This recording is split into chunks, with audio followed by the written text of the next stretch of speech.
Hi friends, welcome to our channel Susiraha Creations. Women's Day ஸ்பெஷலா ஒரு sweet recipe எடுத்துட்டு வந்திருக்கேன். இன்னைக்கு வீடியோல ரொம்பவே டேஸ்டியான பலாப்பழம் கேசரி எப்படி பண்றதுன்னு பார்க்க போறோம். இந்த சீசன்ல பலாப்பழம் எல்லா ஊர்லயுமே ஈஸியா கிடைக்கும். சோ பலாப்பழம் வாங்கி நீங்களும் இந்த ரெசிபியை ட்ரை பண்ணி பாருங்க. வாங்க தேவையான இன்கிரீடியன்ட்ஸ் என்னன்னு பார்த்தரலாம். ரவை 1 கப்.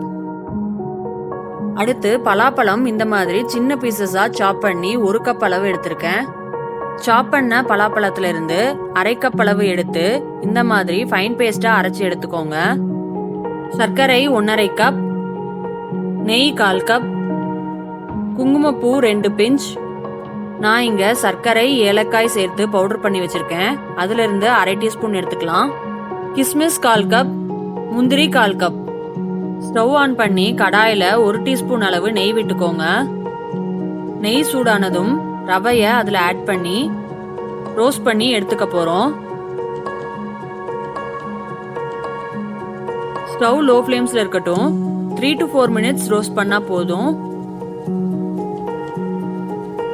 கட்டிகள் சேராத மாதிரி நல்லா ரோஸ்ட் பண்ணி எடுத்துக்கோங்க. அவ்வளவுதான், இதை கொஞ்ச நேரம் தனியா வைங்க. ஸ்டவ் ஆன் பண்ணி கடாயில 3 டீஸ்பூன் அளவு நெய் விட்டுக்கோங்க. நெய் சூடானதும் நம்ம சாப் பண்ணி வச்சிருக்க பலாப்பழத்தை இதுல ஆட் பண்ணிக்கலாம். இது நல்லா வதக்கி விடுங்க.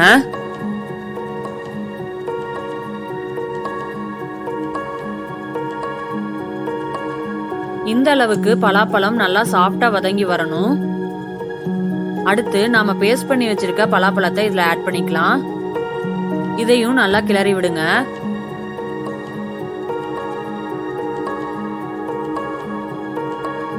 டூ to 3 மினிட்ஸ்ல நெய் இந்த மாதிரி பிரிஞ்சு வரும். இப்ப இதுல 3 கப் அளவு தண்ணி ஆட் பண்ணிக்கலாம். 1 கப் அளவு ரவைக்கு 3 கப் அளவு தண்ணி கரெக்டா இருக்கும். இதையும் நல்லா கலந்து விடுங்க. ஸ்டவ் மீடியம் ஃப்ளேம்ஸ்ல இருக்கட்டும்.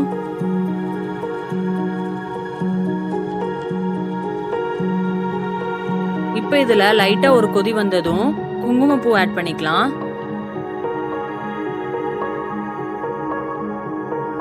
இதுல நல்லா கொதி வந்ததும் ஸ்டவ் லோ ஃப்ளேம்ஸ்ல வச்சிருங்க. இப்ப இதுல ரவைய கொஞ்சம் கொஞ்சமா ஆட் பண்ணிட்டே இருங்க. ரவை ஆட் பண்ணும்போது கரண்டி வச்சு கிளறி விட்டுட்டே இருங்க. அப்பதான் கட்டிகள் சேராம இருக்கும். ஸ்டவ் இப்போ மீடியம் ஃப்ளேம்ஸ்ல இருக்கட்டும். கைவிடாம கிளறி விட்டுட்டே இருங்க. தண்ணி நல்லா அப்சர்வ் ஆகி இந்த அளவுக்கு கெட்டியா வரும்.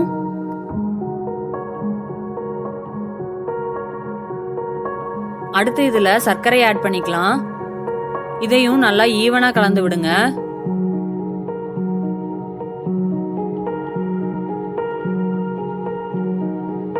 சர்க்கரை ஆட் பண்ணதுக்கு அப்புறம் கேசரியோட கன்சிஸ்டன்சி கொஞ்சம் லூஸ் ஆகும். அடுத்து இதுல சர்க்கரை ஏலக்காய் பவுடரை ஆட் பண்ணிக்கலாம். இதையும் நல்லா கலந்து விட்டுக்கலாம். கேசரியில பலாப்பழம் ஆட் பண்ணிருக்கிறதால குக் பண்ணும் போதே இதோட ஃபிளேவர் சூப்பரா தெரியுது. அவ்வளவுதான், ஸ்டவ் ஆஃப் பண்ணிடலாம். அடுத்து ஸ்டவ் ஆன் பண்ணி கடாயில மீதமுள்ள நெய்யை ஆட் பண்ணிக்கோங்க. நெய் சூடானதும் முந்திரி ஆட் பண்ணிக்கோங்க. இது நல்லா ஃப்ரை ஆகட்டும். அடுத்து இது கூடவே கிஸ்மிஸ் ஆட் பண்ணிக்கோங்க.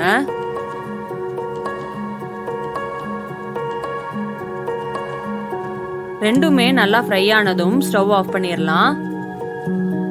ஃப்ரை பண்ண முந்திரி கிஸ்மிஸ் இது ரெண்டையும் நாம செஞ்சு வச்சிருக்க கேசரியில ஆட் பண்ணிக்கோங்க.